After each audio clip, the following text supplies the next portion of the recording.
ఈనాడు media సంస్థల అధినేత media మొగ్గల్ Ramoji Rao కన్నుమూశారు. గుండె సంబంధిత సమస్యలతో ఆసుపత్రిలో చికిత్స పొందుతూ ఆయన తుదిశ్వాస విడిచినట్టు కుటుంబ సభ్యులు తెలిపారు. గత కొన్నాళ్లుగా ఆయన వయసు సంబంధిత ఆరోగ్య సమస్యలతో బాధపడుతున్నారు. ఇక రామోజీరావు ప్రారంభించిన ఈనాడు పత్రిక తెలుగునాటే కాదు, దేశవ్యాప్తంగా కొత్త ఒరవడికి శ్రీకారం చుట్టింది. ఇక సినీ రంగంలో విజయవంతమైన చిత్రాలకు ఆయన కేర్ ఆఫ్ అడ్రస్ గా నిలిచారు. తక్కువ బడ్జెట్ తో మంచి సినిమాలను నిర్మించారు కూడా.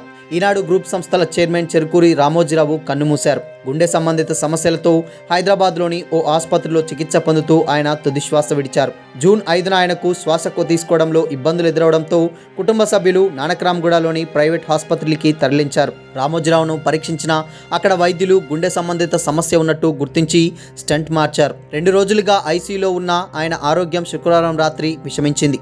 శనివారం తెల్లవారుజామున 4:50 ఆయన స్వర్గస్థులయ్యారు.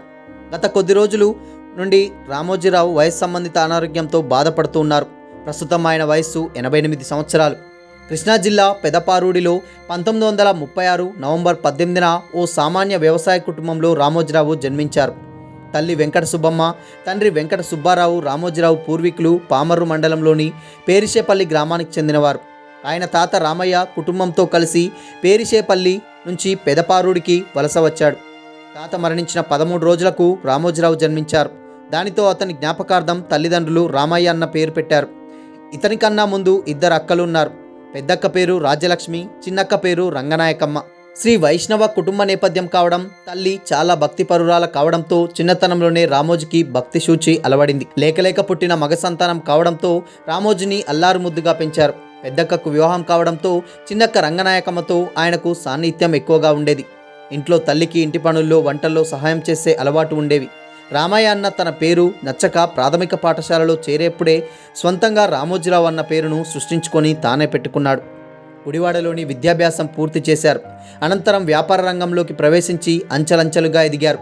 వ్యాపారంలో తొలి అడుగు 1962లో మార్గదర్శి చిట్ ఫండ్ ఏర్పాటు చేసి నమ్మకానికి మారుపేరుగా నిలిపారు. 1969లో అన్నదాత ద్వారా మీడియా రంగంలోకి అడుగుపెట్టారు. అనంతరం 1974 ఆగస్టు 10న ప్రారంభమైన ఈనాడు దినపత్రిక తెలుగునాట ఓ సంచలనం. దేశంలోనే తొలిసారిగా కాంట్రిబ్యూటర్ వ్యవస్థను పరిచయం చేసింది ఈనాడే కావడం విశేషం.